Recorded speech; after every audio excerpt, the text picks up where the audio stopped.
All right, Shabbosai, good morning. Let's begin. We have a beautiful daf ahead of us today. Today's daf is Nun Vav 56, and we are picking up at the Mishnah.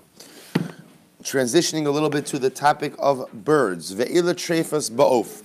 Shabbosai, these are the things which create a trefa in birds. What are they? Nekuvas haveshet, a perforation in the esophagus.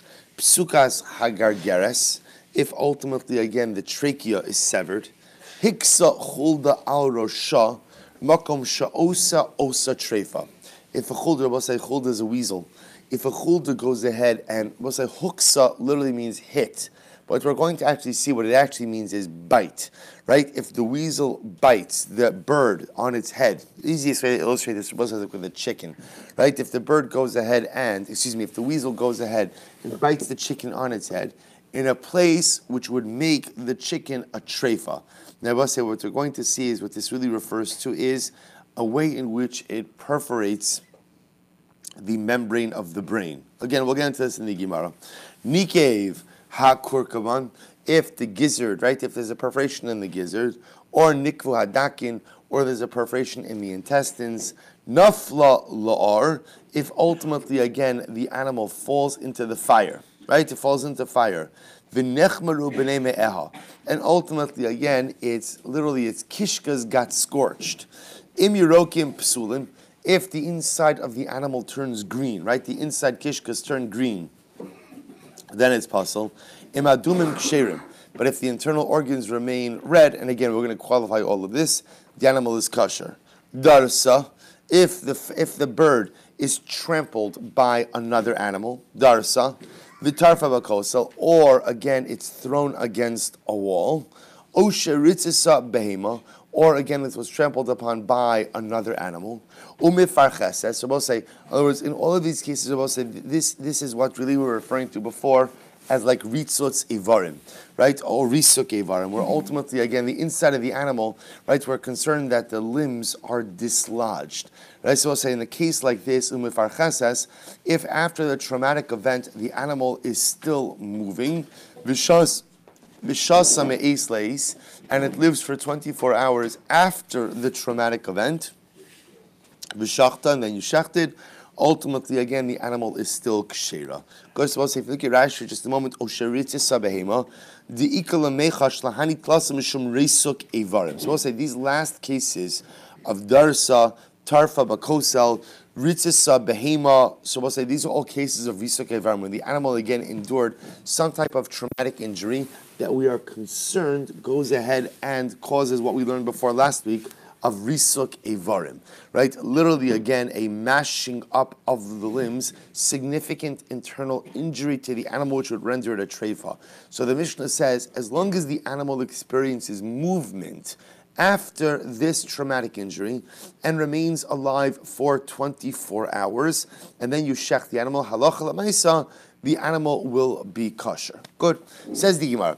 Rabbi Shmuel Silber. So we'll say, so focusing on the first part of the Mishnah, which speaks about if the chicken, I'm just using chicken as an example, but if the chicken was bitten in the head by a weasel in a way that makes the animal a trefa, so the animal is a trefa, so the Gemara says, how do you know? Meaning, how do you test for this? So it says the Gemara, Rabbi Shmuel Silber, Machnis yado lifnim ubode. So we'll say what you do over here is actually quite interesting. So look at Rashi, Machnis yado befiv shalof. Shenashchaso b'chulda b'rosha ubodek. I'm reading next Rashi. Dochek es bo klape chechaof v'hamoach nitchak lamalo im hamoach mevatz veis v'yotzal derech hanekev trefa. So let's listen to this. So what you do is you insert your finger into the mouth of the animal, to the mouth of the chicken.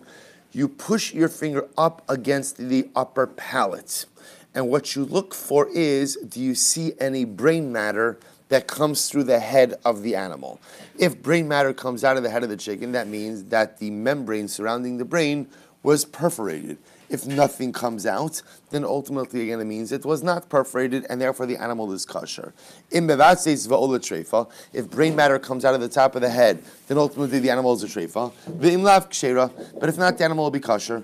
To which the Gemara says, Hani chalaman da amar ad dimankiv karma tasa. So remember again, we had this sugya last week or 2 weeks ago 2 weeks ago, which is about to say that when it comes to a perforation of the membrane of the brain, there are two membranes, right? So this makes sense according to the opinion who says that in order for the animal to be a treifa, both the upper and lower membranes must be perforated. Then what we'll call the finger test will work, because then if I push my finger up against the palate of the animal, if both membranes are perforated, the brain matter will come out.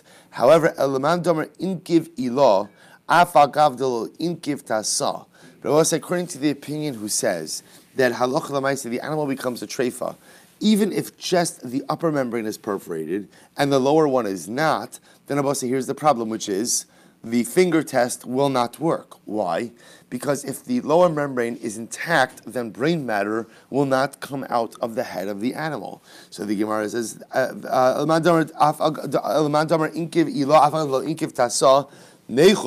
we should be concerned.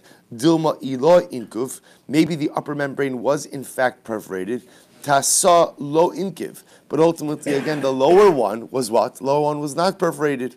To which the Gemara says, Isa de inkiv ilo tasa agavruch be mifka paka. To which the Gemara says, no. Even if just the upper one was perforated, apparently the lower membrane is much more fragile than the upper one. So because that's about to say, if the upper membrane was perforated, then if you were to do the finger test by pushing up against the palate of the animal, it would break through the lower membrane of the brain, come out the head of the animal, and that would show you that the upper membrane was perforated as well. Okay. Amar Ziri. So we'll say, so this is the first approach. So this is Rav, Shmuel, and Levi, who all hold that if you have a chicken that was bitten in the head by a weasel, and you're not sure again if the animal is a treifa or not, to use the finger test. Put your hand in the mouth of the animal, push up against the palate of the animal. If brain matter comes out, the animal is a treifa. If nothing comes out, the animal is kosher. Good. Shalom Yisrael. Amar Ziri. Ziri comes along and he says a little bit differently. Ein badika l'chulda. Ziri says in reality, there's no real way to check if the chulda, if the weasel is a treifa or not. Why not? Mipnei sheshineha dakos, because the teeth of the weasel are very thin. So the Gemara says, what does that mean? So what does that matter? I mean, just because the teeth are thin, therefore again there's no badika. To which the Gemara says, Amravoshia mipnei sheshineha dakos va'akumos. So this is actually very interesting because the teeth are thin and are also slanted. What does that mean? Look at Rashi akumos. It's about 8 lines up from before Rashi gets right. Akumos v'nokiv ba'alach son kishamoch nidchaf lamala ha'etzem sosmos. Well, listen to this. Because the teeth are slanted, so therefore, Rabosai, Ziri says the finger test won't work. The finger test only works when Rabosai. When the perforation, right, when the perforation lines up, when the holes in the head line up with the holes of the membrane. The problem is when the teeth are slanted, so the holes don't line up. Because of that, when you push up on the palate of the animal, so the brain matter will not necessarily come through the head, but lamaisa, again, it could be that the brain membrane is in fact punctured, is in fact perforated. So therefore, again, Ziri says there's no real way to check. Now, in the absence of no real way to check, so therefore, what's the status of the animal? Treifa. Right? Because again, it's going to be a safek darais, so have to go to chumrah to declare the animal a treifa. Ki salachal in Arda, when Ziri went to Arda, shalach luhu, he sent back the following message. Devarim sha'amart lefneichem tal sein biyadi. That which I said to you before was a mistake. So Ziri now is recanting. Right, he's recanting. It was incorrect. Right? Kach amru mishmei baram kach amru mishmei Rabbi Shimon ben Lakish bodkin l'chulda biyad avalo b'misamer. So we'll say, so Ziri says, I saw the light. What I said was wrong. You can't check the weasel. You can't check the chicken to ultimately see if if the skull was perforated with the finger test. Bias, but the finger test can be done with your hand, but not with a nail. Now we'll say, now what does that mean, not with a nail? Look at Rashi, Misamer. Rashi says, it's 4 lines up from before the lines get wide. Milamala molicho al hanekev liros im yachkor bekrum. Upoches es hagulgoles trila la'achar shchita. So we'll say there's another way to check the brain, which is, if after the animal is slaughtered, you open up the skull of the animal, and essentially what you do is you take a nail. Now, I will say, this is actually a nail, an actual nail, right? You take a nail, and you run it across the surface area of the brain, or I should say of the membrane. So very simply, if the membrane is intact, then what? The nail will slide smoothly across. If there's a hole, the nail will get stuck. So Zeiri says, I realize now you can in fact check with your finger, but you cannot check with a nail. Why can't you check with a nail, Rabbi Osai? Because the probability is if you end up checking with a nail, what's going to happen? You'll end up perforating the membrane with the nail, meaning you'll end up making the animal a treifa, or at least thinking the animal is a treifa just because of the nail itself. Rabbi Yochanan Amar, af b'mesamer. Rabbi Yochanan says, no, you can even use a nail. You can even use a nail. So Rashi says, af b'mesamer, both kim v'lo chayshinan, l'dilma iu nak v'la biyadeh. So we'll say, let's see, upluged Rabbi Yochanan Rabbi Nechemya. And we'll say, this is machlokes Rabbi Yochanan Rabbi Nechemya. Chad badik biyada, v'chad badik b'machta. One would only check with his hand, right, which would be, I will say, the finger test, and one would check even with a nail. So there was man de badik biyada, the one who would check with his hand. Amrali the man de badik b'machta would say to the one who checked with the nail, would say to the one who checked with the nail, ad masai ata mechale mamonon shal Yisrael. How can you check with a nail? You're going to end up inadvertently declaring these animals treifas, not because the animal is really a treifa, but because you're going to perforate the membrane itself with the nail. And the one who checked with the nail said to the one who was checking with his finger, how long are you going to cause Klal Yisrael to eat nevelas? We'll say they're both pretty stark in their opinions. Nevelas, how can you call it nevela? Ela treifas shemanikav krum shama. So we'll say, here's the difference. The difference is with the nail test, to a certain degree, it's a bit more precise. Now, the risk with the nail test is that you end up perforating the membrane yourself. The difference, but the difference is that if there is a perforation, you will catch it much sooner with the nail than you will with the finger test. Why? Because with the finger test, the one downside you have to this is what?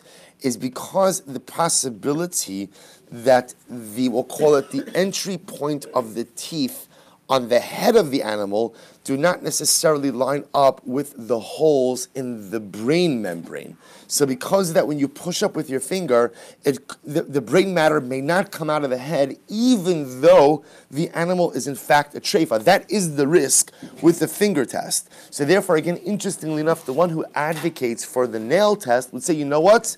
I'd rather run the risk of inadvertently or mistakenly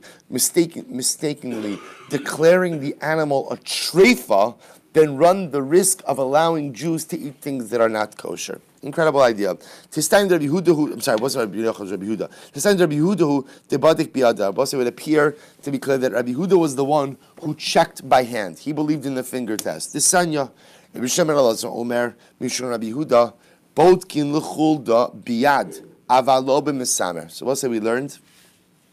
That you can check, right? You could check the chulda. You could check for the weasel bite, right, with your hand, but not with a nail. Not with a nail. Nishbara etz, and both say, now here's what's interesting. So what this just kind of solidifies over here is that halacha l'maitz Rabbi Yehuda is the one who advocates the finger test. Put your finger in the mouth of the chicken, right? Push up against the palate. If the brain matter comes out, the animal's a treifa. If not, the animal is kosher. They both say, now we're about to open the door on something different. Nishbar ha'etzem. They both say nishbar ha'etzem means if the skull is perforated, afa pisha lo nikav krum shamoach. And I will say, if the skull is perforated, even if the brain membrane was not perforated, the animal is a treifa. So the Gemara says, Tistayim, shkoyach. What you just accomplished is, you've shown that in fact it was Rabbi Yehuda who advocated for the finger test. Okay, now we have a problem though. Gufa, kasha, amrit bodkin l'chul debiyad. I will say first wide line, nun vav and aleph. So you just said before that what?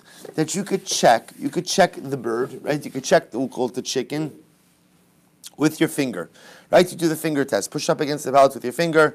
Check for brain matter. Aval lo b'misar, but not with a nail. Alma islay b'dikusa. Rabbi will say, but what's the take-home message over here? The take-home message is that when the chicken is bitten in the head by a weasel, then halacha l'maisa, it's not automatically a treifa. In other words, it requires bedika. It requires examination, right, to see whether or not that's a treifa. Amma isla bedikusa. V'hadrutani, and then what did you just say? Nishbar ha'etzem afapi shelo nikev krum shamoach. But say, now what did you just say? You just said afterwards that what? Once the skull is perforated, even if what? Even if the brain membrane was not, the animal is a treifa. Amma lesle bedikusa. Therefore, we'll say, now that's a 180. Right? We'll say, if you're going to tell me now, we're assuming over here that the skull is perforated any time that the weasel is biting the chicken. So what you're telling me now is any single time the chicken gets bitten in the head by a weasel, halacha l'maisa, it's a treifa, even if the brain membrane was not perforated. So which one is it? To which the Gemara says, two different cases. Seifa asa'an la'of shalmayim, hoil ve'in lo krum. We'll say apparently waterfowl. Waterfowl have no brain membrane. So because of that, if the waterfowl is bitten in the head by another animal, once the skull is perforated, the animal is in fact a treifa. To which the Gemara says, Ein lo krum, is that true? That waterfowl does not have a brain membrane? So the Gemara says, Ein lo krum, first of all, we know just anatomically that's not true. Even waterfowl have a membrane around the brain. Elo, hoil ukrumo rach. Rather, what it means is apparently waterfowl have a very fragile or very thin, very soft membrane around the brain. So when it comes to waterfowl, essentially, again, if the animal is bitten in a way that perforates the skull, so ultimately, again, it is considered to be a treifa, because we assume with the perforation of the skull, the brain membrane was automatically perforated as well. With other fowl, meaning non-water fowl, then Rabbi will say, what do? We do the finger test, meaning it's possible to perforate the skull without perforating the membranes, so we check ultimately, again, if the animal is a treifa with the finger test, inserting our finger in the mouth of the animal, pushing up against the palate, and seeing if brain matter exits the puncture wounds on the animal. Amar li Rav Nachman l'Ravanan. Mar Amar, Shmuel Badik Biada, Umachshir. So what says this? So Rav Nachman said to Ravanan, Rebbe, you taught us that Shmuel used to do the finger test by fowl, Umachshir, and he would declare the animal kosher based on that test. V'huna Chavrin Amar, Rav Badik Biada, Umachshir, and Huna, our friend, also taught that Rav would also use the finger test. V'hatani Levi, but Levi also taught Treifis Shemanu Chachamim Behema. So we'll say the Chachamim made an exhaustive list of treifis when it comes to behemoths. Kenegdan ba'of yeser alehen. But yet there's an extra treifa by birds. What's the extra treifa? Of, right? Of nishpar ha'etzem afapi shlo nikev krum shamoach. That I will say by birds, once the skull is perforated, even if the brain membrane was not perforated, the animal is a treifa. So we'll say, once again, this is a contradiction. You're telling me now that as soon as the skull is perforated, even if the brain membrane is not perforated, the animal is a treifa. Amar Lei, so we'll say, gives the same answer. Hahu ba'ov shamayim. That's talking about waterfowl. Waterfowl, hoil ve'en lo krum. But we'll say, so by waterfowl, because there is no membrane around the brain, therefore what? Therefore, halacha l'maisa, once you puncture the skull, the animal is going to be a treifa. So the Gemara says, "In lo krum sa'aletlo." What? Waterfowl has no membrane around the brain. Is pashut not true. It does have a membrane. Ella hoil ukrum orach. We'll say what it means is it has a membrane, but the membrane is very thin. And because it's very thin, we assume that as soon as the skull is punctured, the membrane is punctured along with it. Good. Hahi tarnagola. Both says talk about a story about a chicken. Hahi tarnagolta dahavoi be Rav Chana. Both say there was a chicken in the house of Rav Chana. Now I'll say that. What that means is there was a shechted chicken that came as a shaila before Rav Chana. What happens? A treifa shaila. Shadru lekamid Rav Masna. So we'll say he sent a shaila to Rav Masna. What was the case? Nishbar ha'etzem v'lo nikev krum shamoach havi. So we'll say it was a case of where the skull of the chicken was perforated, but the brain membrane was intact. And we will say what happened. V'achshira, and Rav Masna paskin that the chicken was kosher. Amar Levi v'hatani Levi treifus shemanu chachamim v'behema kenegdan ba'of yesra lein of nishbar ha'etzem afal pi shel nikav krum shamoach. But 1 second. Levi taught that in addition to all the trephas by behemoths, all of those same trephas apply by birds, but there's an extra trefa by bird, which is what? If the skull is perforated, even though the brain membrane remains intact, right? So we'll say, so therefore, again, how can you say that this chicken is kosher? After all, again, if the skull is perforated, the chicken should be a trefa. Amar lei, so Rav Masna responded, Amar lei Hasan ba'of shamayim, hoil ve'in lo krum. We'll say, so now, same answer, third time. That's talking about waterfowl. So we'll say waterfowl, again, because quote unquote they don't have a membrane around the brain. Therefore, once you pierce the skull, the animal is a trefa. Ein lo krum sakalaitcha. What are you talking about? Waterfowl has no membrane around the brain. That's not true. Ela ima hoyel ukrumo rach. Rather, we'll say what? That since, again, the membrane around the brain of waterfowl is very soft, we assume that once the skull is perforated, the brain membrane is perforated as well, and therefore, halacha l'maisi, the animal is a trefa. Good. Rav Shizvi, we'll say bottom line on Vav Amud Aleph. Rav Shizvi badik b'shimsha. So we'll say other ways of examining now. If all this is all the same case, we'll say of where the chicken is bitten in the head, and we're trying to examine whether or not the animal is a trefa. So Rav Shizvi badik b'shimsha. Rav Shizvi examined the membrane in the sun. We'll say what he would do is they would cut open the skull, very carefully remove the membrane, hold the membrane up to the sun, and be able to see if there was any hole in the membrane as well. Rav Yemar badik b'maya. Rav Yemar, he checked it with water. Again, we would remove the membrane, fill it up with water. If it has a leak, that shows that it has a hole. If it doesn't have a leak, then it's fine. Rav Achar bar Yaakov badik amud beis begila dichitisa. So we'll say so Rav Achar bar Yaakov, would check it ultimately again. Literally, begila dechitasa means like a wheat straw, stalk of wheat. So we'll say this is kind of like the same idea as the nail. He would take a stalk of wheat and run it across the surface area of the brain membrane. If it would be smooth, that indicates to us that halacha l'maaseh no hole. If it would hit something, that tells us that there's a hole. Good. So Amar Rav Shizvi Hani Avzi Didan. So Rav Shizvi now comes along and says, these geese that we have, so ke'of shamayim damyam, they're considered to be like waterfowl. So this is actually quite interesting. The geese are like waterfowl. Look at Rashi.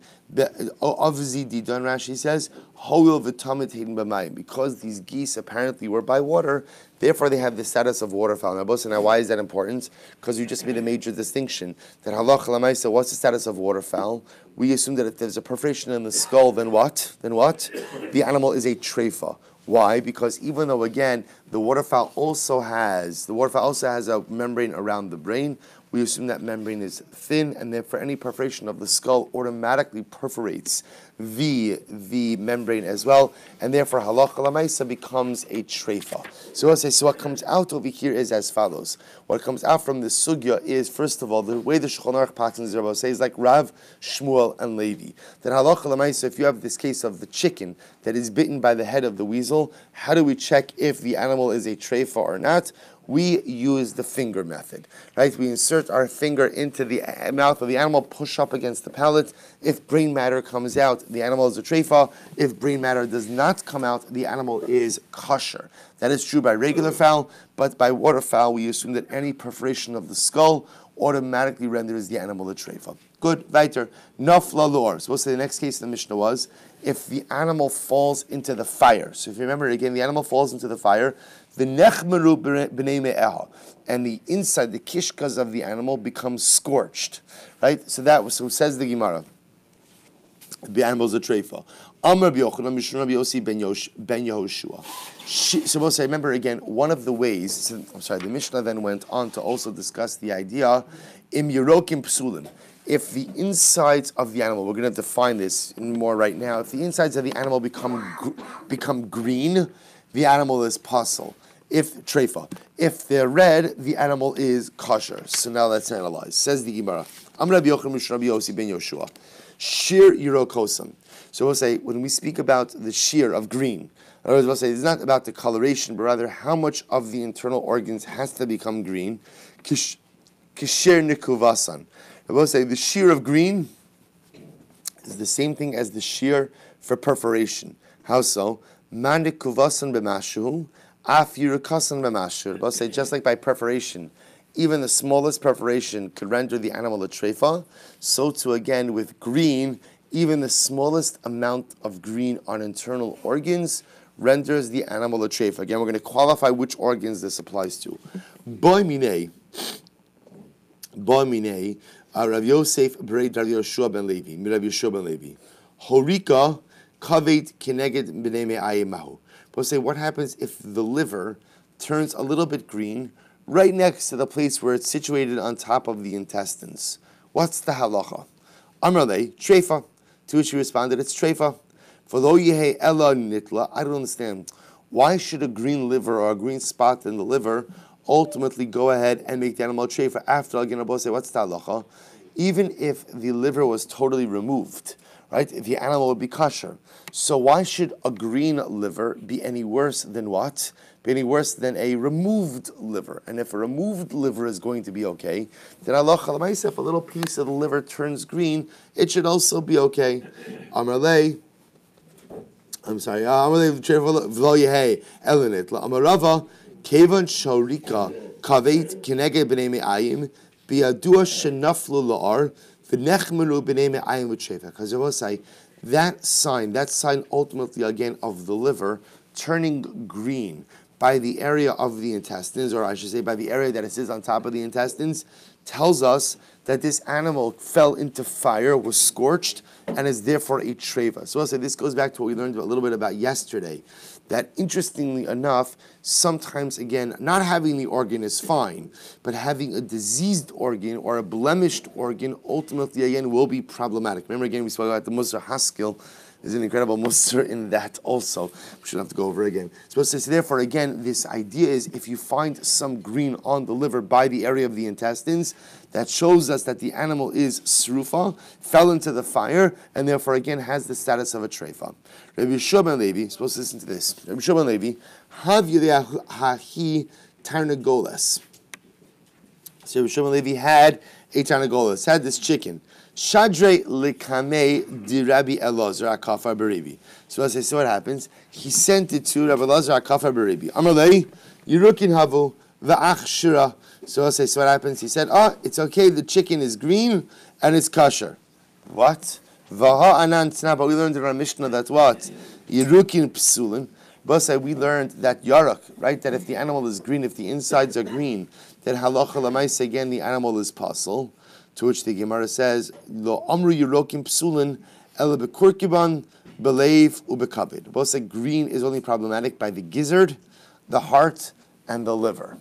Those organs, if they are green, ultimately again that is a sign ultimately of nafla ba'ar, that it fell into the fire, and halacha l'maisa is a treifa. Tanya namihachi, we have a brisa that supports this. Be'elu b'nei me'ayim amru. Right? Which parts of the inside of the animal did we say that the color green is problematic? Bekurkaban, beleiv, ubekavit. We'll say with the gizzard, the heart, and the liver. Rabbi Yitzchak Bar Yosef, so again, this is actually a very important qualification. It's only these three internal organs ultimately that pose a problem else the green. Rabbi Yitzchak Bar Yosef Havele Hahu Tarnagolta. So Rabbi Yitzchak Bar Yosef had a chicken. Shadra the Kamid Rabbi Avo. He sent it for Rabbi Avo. For Amalei Adumin Havu Treifa. And Rabbi Avo said the inside of the animal is red, and therefore the animal is a treifa. Wow. We said in the Mishnah that red is a good color, right? If the kishkas of the animal are red, that's a good thing. Amrle adumin shoriku v'yirukin shedimu treifa. So essentially what he said is as follows. Parts of the animal that are supposed to be red but turned green are treifa. Same thing, parts of the animal that are supposed to be green and turn red are a treifa. Lo amru adumin ksherin. Rabbi say red is only a good color where? Ela belev, bekurkaban, ubekavid. With the heart, the gizzard, and the liver. Those are the three parts, ultimately, again, of the inside of the animal that are supposed to be red, and therefore, again, are kosher if they're red, and are treifa if they're green. Amar Shul Barchia, Amar Rebbe Mani, Adumin Shahoriku, V'shulkan. Well, it's actually a very interesting case. What happens if you have an internal part of the animal, right, that was red, shahoriku, but then became green. Rabbi says, so what happens? So now I have internal organs that were red, became green. Vishalkan, I boil them in water. Vichazu v'ha'edimu, and they became red again. What's the halacha? Ksherin. Ultimately, again, the animal is kosher. Why? My time, kutra ayalbu, because we'll say essentially, it's actually very interesting. It must have just been some smoke damage to the organ, right? The organ itself is not a treifa. In other words, we'll say, which makes sense. If the normative color can be restored just with some water, right, with some boiling water, that's usually indicative that there's not really systemic damage to the organ. There's just some basic smoke damage. We also said this, adumin shalohoriku, v'shalkan v'horiku. We'll say if you had red internal organs, which did not turn green, and as a result of boiling them, horiku, they turn green, treifa. Ultimately, again, the animal has the status of treifa. My timer, what's the reason for that? Igloi ba'sayu. Now, this lashon actually is very interesting. If you look at Rashi, Rashi says it's probably about 12 lines down, 15 lines down in Rashi in the short lines. Igloi ba'sayu cherpasan. Right, literally again, their degradation has been revealed. Devadai nechmeru. Clearly, again, they were damaged by the fire, right? They were damaged by the fire, and therefore, again, the animal is a treifa. So it's actually quite interesting. So therefore, again, Rav Ashi says, based on this, hilchach lo lechal inish ela bishlaka. So we'll say, so interesting. Rashi says, therefore, again, a very important halacha, which is, you cannot eat of an animal until you have boiled up its internal organs. Why, Rabbi say? Because apparently boiling up in water tells you whether or not there was fire damage to the animal. But Rabbi the Gemara says, "Velohi, this is not true." Achzuke reya solo mechaskin. Rabbi is actually a very important point. The Gemara says, "No, this is not true." In general, Rabbi say, we assume that an animal has a cheskas kashrus until we know otherwise. In other words, when you look at the internal organs, if the ones that are supposed to be green are green, and the ones that are supposed to be red are red, there is no need to be choshesh that what? Maybe the ones that are red are really green, the ones that are green are really red, and we have to boil it up. We don't have to do that. Only if halacha l'maisa there's a reason for that chashash, we go through this process. But otherwise, if everything looks good, then ultimately, again, we assume it is good. Darsa tarfa bakosa. So what's remember again? The Mishnah said that if halacha l'maisa the animal was trampled by another animal or was thrown against the wall, so again you have to be choshesh that maybe it's a treifa. Amar Belazar ben Antigonus, Mishra Belazar ben Rabbi Yanai, achas zu va'achas zu tricha bedika. We'll say any time that the animal has experienced a traumatic injury, halacha l'maisa it requires additional bedika. Beautiful. Says the Mishnah. Ve'elu ksheris ba'of. We'll say these are the cases of where the animal sustains an injury, but the animal is still kosher. What are they? Nikva hagargeres. So we'll say if again there's a perforation in the trachea, Oshenistica, or we'll say the trachea was split down along its length. Hiksa chulda arosha bakom shena osa trefa. Or let's say the bird was attacked, was bitten by a chulda, but in a place on the head where it doesn't make it a trefa. Nikev hazefek, right? If the crop of the animal was perforated. Rabbi Omer afilu nital. Rabbi says even if the crop was removed, ultimately again it does not pose a problem for the animal. Does not make it a treifa. If the intestines of the bird came out, but they did not become perforated, so that also no treifa. Nishtabru gapel. If ultimately again its wings were broken, does not make it a treifa. Nishtabru raglau. If its feet were broken, it does not make it a treifa. Nimratu knafel. If its feathers were removed, it does not become a treifa. Rabbi Yehuda Omer, im natla hanotza psula. Rabbi Yehuda says, about say, if the notes of feathers were removed, the animal in fact becomes puzzle. Now, both say puzzle in this context means not kosher. Now, what's the nose is actually very interesting. Rashi says over here, if you look at Rashi Divrei Amaschal Nimrtu Knafel, Haynu Notza Gedola. Notza hiadaka hasmucha basar. Apparently, the notza are the small feathers that are right next to the flesh of the animal. As we'll see, those are the feathers that give the animal its basic body heat. Without that, it's problematic for the animals. So therefore, Rabbi Yehuda posits that if the notes of feathers, the small feathers right next to the flesh, are removed, the animal is pasul. Tan Rabbanan, we'll say, here we go. My seb Rabbi Simoy, Rabbi Tzadok, shahochu la'aber shana balud. So we'll say there was once a story of Rabbi Simoy, Rabbi Yitzchak, and they went to declare an Ibriyar, right? They went to declare a leap year in the city of Lud. V'shavsu ba'ono. And I will say, what happens? They ended up spending Shabbos in the city of Ono. And what happens? Well, say obviously these great rabbanim are there. So what happens? People are bringing them all of their shaylos. V'horu bitarfachas kirebi. I'm sorry, kirebi bezefek. And we'll say ultimately again, they paskin. We'll say tarfachas is the uterus of the animal. They paskin when it comes to the tarfachas of the animal, like Rebbe's psak by the zefek. So we'll say, so what does that mean? So remember, the Mishnah just told us that Rebbe just said in the Mishnah that even the zefek is the crop of the animal, right? See, even if the crop is removed, Rebbe said the animal is still kosher. So we'll say, so what's happening over here, so just follow the story. Rabbi Simai and Rabbi Tzadok are going to Lud to declare the leap year. They spend Shabbos in the city of Ono. When they're in Ono, people are bringing by all of these shilas. Among the shilas was an animal without a uterus. How did they paskin? So apparently these rabbanim paskin that halacha lamaisa, an animal without a uterus, they paskin like Rebbe by zefek, right? Rebbe like with an animal without the crop. So what does that mean? So yibaylahu horu bitarfachas liisura kirebi bezefek lehetera.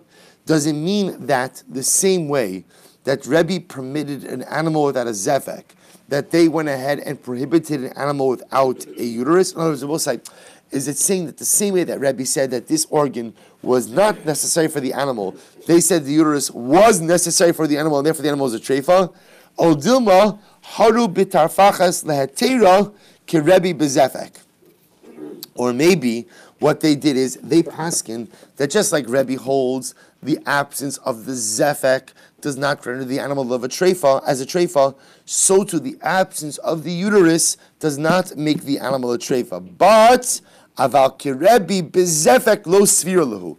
But they themselves did not agree with Rebbe's psak by zefek. In other words, they held that the absence of the uterus does not make the animal a treifa, but they did not agree with Rebbe that the absence of the crop does not render the animal a treifa. To which the Gemara says, teku. We're not sure. We're actually, the Gemara is just saying, we don't know what happened in this story. We're not exactly sure the way they paskin. Amar Rabba v'yitin Rabbi Yoshua ben Levi, gago shel zefek, nidon kiveshes. Well, it's actually very interesting. The top of the zefek, the top of the crop, has the status of the esophagus. Remember, we'll say the esophagus leads right into the crop, which is the first part of the stomach of the animal. So it has the top of the zefek, has the status of the veshet. Heicha, Amar Ravibi bar Abaye, Kol shenimtach imo. So we'll say, so which part of the crop does this refer to? Kol shenimtach imo, Rashi says. We'll say, now what that means is, the same way by the esophagus, any amount of perforation renders the animal a treifa, so too in the top part of the crop, which ultimately leads into the esophagus, any small perforation will also go ahead and render the animal a treifa. What's considered to be the top of the crop? Rashi says, Kol shenim tachimo, mimakom shumaschel imoshek litzad haveshet lios mitzvah. So we'll say, at the point in time where the esophagus begins to narrow into the crop, that's the area of the crop that ultimately has the status of the esophagus. Yatsu b'nei me'eha. So also remember again, the Mishnah said that if the intestines of the bird came out, as long as they did not become perforated, the animal is not a treifa. Amar Rabbi Shmuel bar Rabbi Yitzchak, lo shan ala shelo hipech b'hem. We'll say that's only true if the intestines were not inverted. In other words, we'll say the intestines came out of the animal, but were not turned upside down. Aval hipech b'hem treifa. And we'll say once the intestines are turned upside down, ultimately what? The animal is a treifa. Why, Rabbi say? Because as soon as you manipulate the intestines, you have to be concerned for the fact that the intestines will become knotted. Once they become knotted, Rabbi say the organ is dead. Right? The organ that becomes a treifa. Dichsiv hu ascha Vayichonineka. Because it's actually interesting. The pasuk says, the Gemara quotes over here from the pasuk in Devarim, Hu ascha vayichonineka. Literally again, HaKadosh Baruch Hu made us vayichonineka. Now we'll say, now the way we normally translate that word is He established us. But the Gemara says something amazing. Melamed shebara HaKadosh Baruch Hu konenios ba'adam. HaKadosh Baruch Hu created a basis in man.